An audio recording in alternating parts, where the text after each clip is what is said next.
Bonjour, bonjour à tous et à toutes. Ici Julie, une des deux cofondatrices avec Oriane de Ujo. Vous nous connaissez, Ujo, c'est la solution juridique dédiée aux coachs, consultants, formateurs, mais aussi aux thérapeutes et praticiens du bien-être. Aujourd'hui, on est vraiment ravis d'accueillir Margot. Margot qui va nous parler de la certification Calliope. Bonjour, alors moi c'est Margot, je suis dans le domaine de la formation depuis une dizaine d'années, donc j'ai commencé en tant que formatrice. Aujourd'hui, ça fait 4 ans que je suis consultante Calliope et j'ai aussi mon propre organisme de formation dans la tech. Ce que je propose, c'est essentiellement la préparation à la certification Calliope. Donc je fournis les documents, on fait un accompagnement sur plusieurs semaines et à la fin, je vous fais passer un audit blanc pour vous mettre en condition pour l'audit de certification. Voilà. Et Margot, est-ce que tu peux nous dire un petit peu, justement d'où tu viens? Quel est ton parcours? Qu'est-ce qui t'a amené, à te spécialiser, dans les audits Calliope? Alors, moi, là-bas, j'étais pas du tout là-dedans. J'étais dans la santé animale, donc j'étais auxiliaire vétérinaire. Et j'ai commencé à former à l'école d'auxiliaire vétérinaire il y a 9 ans de ça. Donc, j'ai mis un pied dans la formation. La pédagogie, c'est quelque chose que j'ai toujours adoré. Donc, j'ai toujours donné des cours par-ci, par-là. Et donc, ça fait 9 ans que je suis formatrice. Et ensuite, de fil en aiguille, je me suis spécialisée dans la partie digitale parce que je voulais me reconvertir dans le digital. Donc, j'ai fait une reconversion en tant que chef de projet digital. Et mon premier client que j'ai eu, c'était un organisme de formation. Donc, j'étais chef de projet dans un organisme de formation. On a un petit peu amélioré les processus, etc. Et si vous ne le savez pas, en fait, Calliope, c'est un certificat qualité des process dans le domaine de la formation.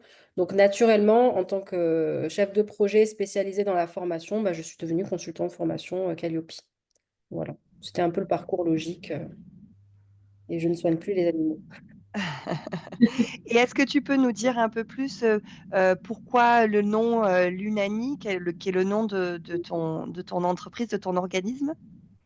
Alors ça, c'est complètement quelque chose à la base personnel, puisque j'avais des animaux de compagnie qui s'appelaient Luna et Luni. Et quand je me suis mise en tant que consultante Calliope, en fait, je venais de les perdre. Donc finalement, je cherchais un nom pour ma micro-entreprise et j'ai décidé de prendre Luna et Luni. Et en plus, ça sonne bien, donc ça fait Lunani. Bah oui, ça sonne super bien et on s'en rappelle, c'est original plutôt que formation ci, formation ça. C'est un peu comme Ujo. Nous, les Oui. gens se souviennent aussi de notre nom. Alors, Margot, tu n'es pas sans savoir que pour la majorité des gens, la formation professionnelle et plus spécifiquement le financement de la formation professionnelle, c'est une jungle.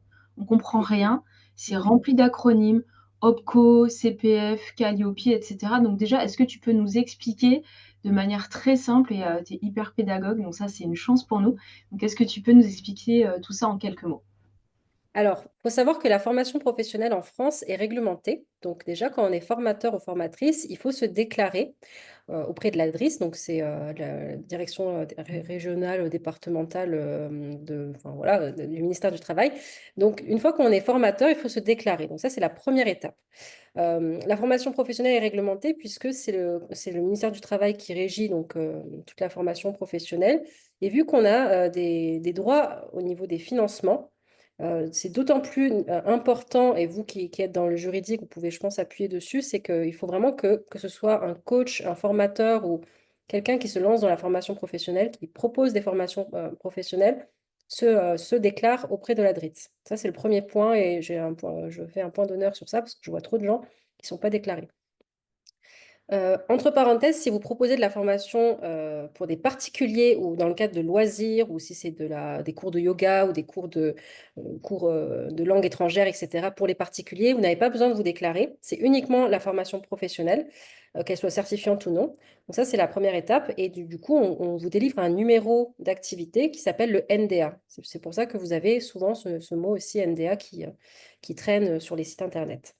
Une fois qu'on a ce NDA, donc on est officiellement réglementé dans la formation, on est organisme de formation, même si on est seul, et vous pouvez préparer la certification Calliope, parce que Calliope n'est pas obligatoire pour les formateurs, mais est nécessaire si vous voulez accéder au financement. Voilà.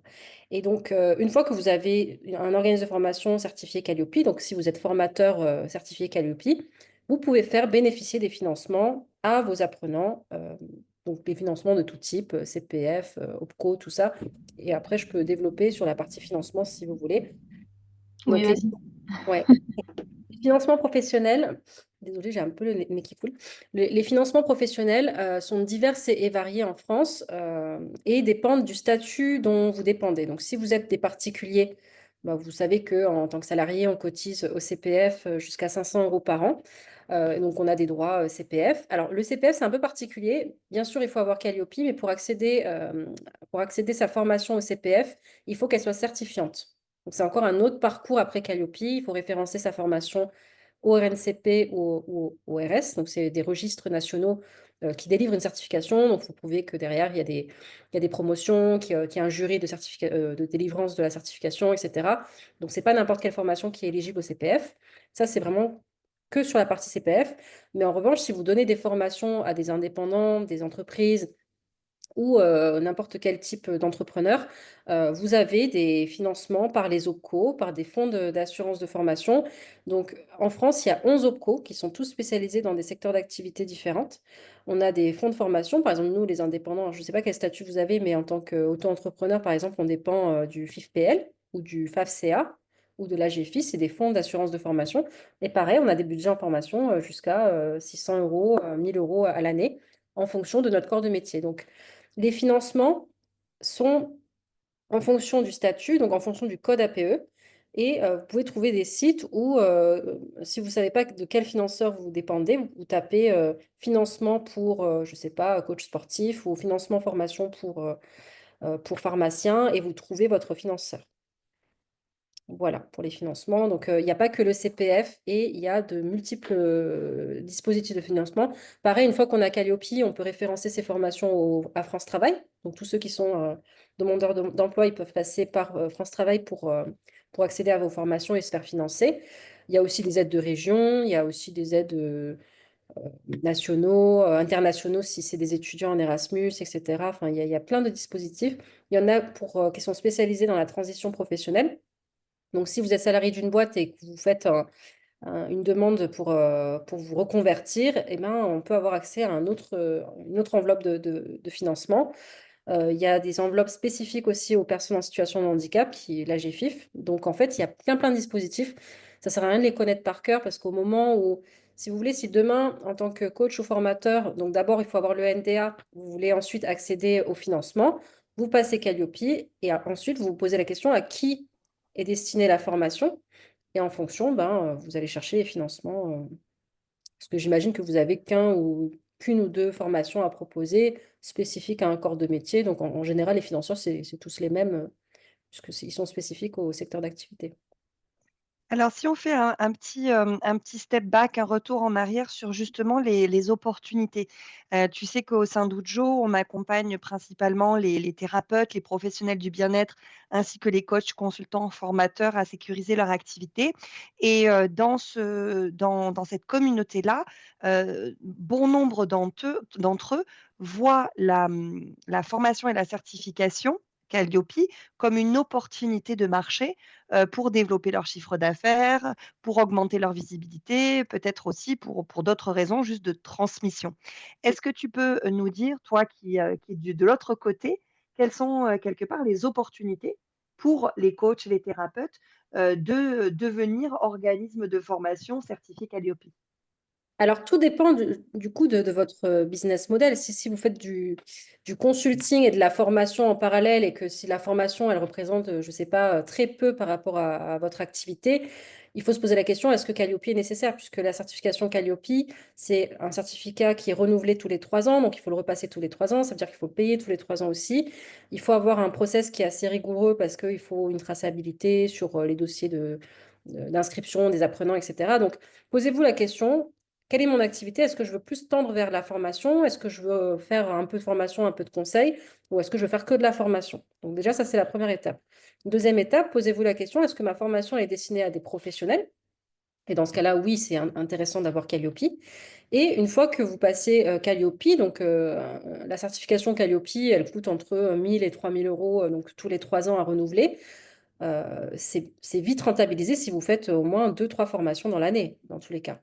Donc, c'est vrai que à réfléchir. OK, c'est un budget pour la préparer et ensuite pour se faire certifier. Mais si c'est rentabilisé au bout d'une ou deux formations et que vous en faites une dizaine, voire plus, ou vous faites que ça toute l'année, bien sûr, en termes d'ROI, c'est beaucoup plus pertinent et beaucoup plus intéressant.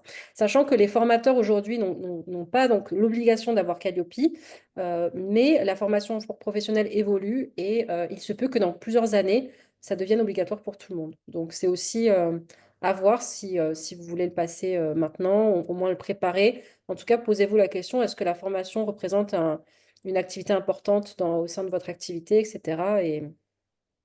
Et je reprécise, si vous êtes coach et pas formateur, il est nécessaire du coup de faire la demande du numéro d'activité. Et cette demande passe par donner une première formation. Alors, c'est là que c'est un peu contradictoire, mais on est en France, donc on sait très bien que c'est un peu le bordel au niveau administratif. C'est que pour avoir le statut d'organisme de formation et de formateur indépendant, il faut avoir déjà premièrement donné une formation et ensuite vous soumettez le contrat de cette formation avec la preuve qu'elle a bien eu lieu, etc., pour demander le numéro d'activité. Donc déjà, il faut un besoin, c'est sûr. Il faut se poser la question, est-ce que la formation elle est pertinente dans votre activité? Si vous êtes coach sportif et que vous avez des demandes sur de la formation, sur le bien-être, alors, il faut que la formation elle soit professionnelle, hein. Donc, si vos clients sont des particuliers, ça peut ne pas être pertinent. Par contre, si vous voulez proposer de la formation santé ou la formation vraiment nutrition ou physiologie, j'en sais rien, pour les professionnels, là, ça peut être pertinent de se certifier, enfin de devenir formateur et se certifier à Calliope. Bah, Voilà. merci beaucoup, Margot, pour cet éclairage. Nous, on peut entendre parfois ce mythe que la formation professionnelle, c'est l'Eldorado. Alors, peut-être que ça l'a été il y a quelques années, mais c'était aussi le Far West. Et on a le sentiment que, voilà, peut-être depuis un an, 2 ans, bah, tout ça, c'est quand même beaucoup régulé. Donc, c'est beaucoup de pression administrative, mais j'ai envie de dire, c'est normal, c'est de l'argent public aussi, hein. Dès qu'on demande un financement, il faut que ce soit un peu plus carré. Peut-être, avant de parler un petit peu plus de ce que tu proposes et dont on est fan avec Oriane, qu'est-ce que, pour toi, qu'est-ce que représente un investissement Calliope? Parce que j'entends en fait, il y a 2 niveaux d'investissement. Il y a celui que tu vas payer à l'État pour avoir ce label Calliope et puis celui que tu vas payer pour te faire accompagner. Donc le premier, il est obligatoire, le deuxième, il l'est pas. Mais Exactement. on voit quand même qu'il y en a beaucoup qui se font accompagner. Donc en fait, j'essaie de te faire parler sur le casse-tête administratif que ça représente. Alors, si vous voulez, un audit Calliope, donc vu que c'est un certificat qualité des process, il y a un certain nombre d'indicateurs à valider pour passer cet audit. Et ces indicateurs passent par des preuves administratives, on va dire, des preuves de la traçabilité, etc. Donc, c'est vrai que Calliope, c'est un process qui est assez lourd en administratif. Il y a quand même beaucoup de documents à présenter. On pourrait le présenter tout seul parce qu'aujourd'hui, il y a un référentiel national qui liste tous les indicateurs Calliope. Donc, vous pouvez vous lancer et la préparer tout seul. Mais souvent, quand on n'est pas issu du domaine de la formation ou alors qu'on n'a pas trop cette notion administrative dans le domaine de la formation et qu'on n'est pas trop au courant de tout ce qu'il faut, ça peut être vraiment une usine à gaz à préparer. Donc, c'est vrai que c'est pour ça que beaucoup se font accompagner, sachant que si vous passez l'audit et que vous n'avez pas préparé votre certification, bah, il se fait qu'on ne vous délivre pas la certification, du coup. Voilà. Donc, c'est vrai que c'est pour ça que beaucoup se font accompagner. Et ensuite, le renouvelage tous les 3 ans. Moi, j'ai des clients qui viennent me voir juste pour que je recheck les documents, que je rejette un coup d'œil sur leur process, voir si tout est conforme, sachant que le référentiel évolue. Donc, il y a des versions aussi différentes. Et à chaque audit Calliope, on prend la dernière version. Donc, il faut faire aussi un peu de la veille. Ça fait partie des indicateurs Calliope, d'ailleurs, de la veille réglementaire sur la formation professionnelle. Donc oui, comme tout corps de métier, on peut tout apprendre tout seul, tout préparer tout seul, mais ça prend beaucoup plus de temps. Et c'est pour ça que l'accompagnement, c'est- moi j'accompagne sur un mois. Donc si tu veux, si en un mois, tu as la certification Calliope, on va dire un mois et demi, et que derrière, tu peux délivrer directement des formations qui sont financées, eh ben, c'est sûr que c'est beaucoup plus intéressant que préparer soi-même sur 6 7 mois et commencer à peine à... Après, c'est à vous de voir, hein. Bon, je ne vous oblige pas du tout à vous faire accompagner, loin de là, mais c'est vrai que en tant que préparateur à la certification Calliope, On connaît exactement les rouages des différents indicateurs. Moi, je connais exactement les questions que les auditeurs peuvent vous poser aussi, même si ça dépend bien sûr des auditeurs, mais c'est pour ça que je vous fais passer aussi un audit blanc, c'est pour vous mettre en condition. L'audit de certification, ça dure quand même une journée entière, donc c'est quand même assez long, et il faut se préparer à cet audit, quoi, du coup. Voilà. C'est intéressant, aussi le fait que tu connaisses, comme tu le dis très justement, tous les rouages et que, tu prépares aussi, certains clients audio que tu as déjà accompagnés, sur un temps aussi limité. Donc si on rentre un peu plus dans le sujet de ton offre, dans la manière dont tu collabores aussi avec, notre communauté audio et ce que tu proposes à nos clients, est-ce que tu peux nous dresser un petit peu, à quoi consiste ton accompagnement à Calliope exactement sur ce mois-là? Alors, sur les 4 semaines d'accompagnement, donc moi j'ai deux formules. C'est l'accompagnement Calliope standard et l'accompagnement Calliope avec l'automatisation des documents. Vu que c'est administratif, je propose, vu que je suis organisme de formation dans la tech, je propose aussi une partie automatisation si vous n'avez pas de logiciel de formation, par exemple. Sur l'accompagnement sur les 4 semaines, on met en revue tous les indicateurs donc, que vous allez devoir présenter. Donc, je fournis bien sûr les documents. C'est des modèles de documents qu'on personnalise ensemble parce qu'en fonction de votre activité, ça ne peut pas être le même document pour un organisme A qu'un organisme B. Donc, on prépare les documents ensemble. Je vous donne exactement enfin, on décortique en fait ce référentiel qui est assez lourd. Et ensuite, dernière séance, je vous prépare à l'audit blanc. Donc, je me mets en condition de l'auditeur et je vous pose des questions et vous allez me présenter un peu fictivement comme un oral blanc, on va dire, de n'importe quelle épreuve. Et vous allez me présenter les documents comme si vous étiez en condition. Donc, ça se passe comme ça pour l'accompagnement. En termes de technique, ben, en fait, on bloque les dates sur les 4 semaines. En fait, je dis 4 semaines parce qu'il faut quand même une semaine entre chaque rendez-vous pour que derrière, si vous avez le temps de préparer le reste des documents, parce que je ne vais pas pouvoir vous fournir, par exemple, le programme de formation ou les exercices pour les apprenants, les choses comme ça c'est à vous de le faire. Donc, si vous voulez, c'est pour ça qu'on espace d'une semaine minimum.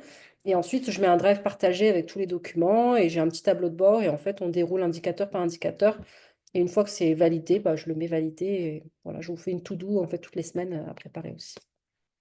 Voilà. Donc, il y a l'accompagnement complet. Et pour les gens qui ont déjà passé la certification Calliope, j'ai des accompagnements sous forme de consulting. C'est-à-dire, on prend une journée ou une demi-journée pour revoir les documents, pour vous refaire passer un audit, voilà, pour rechecker un petit peu tout ce que vous avez pu mettre en place auparavant.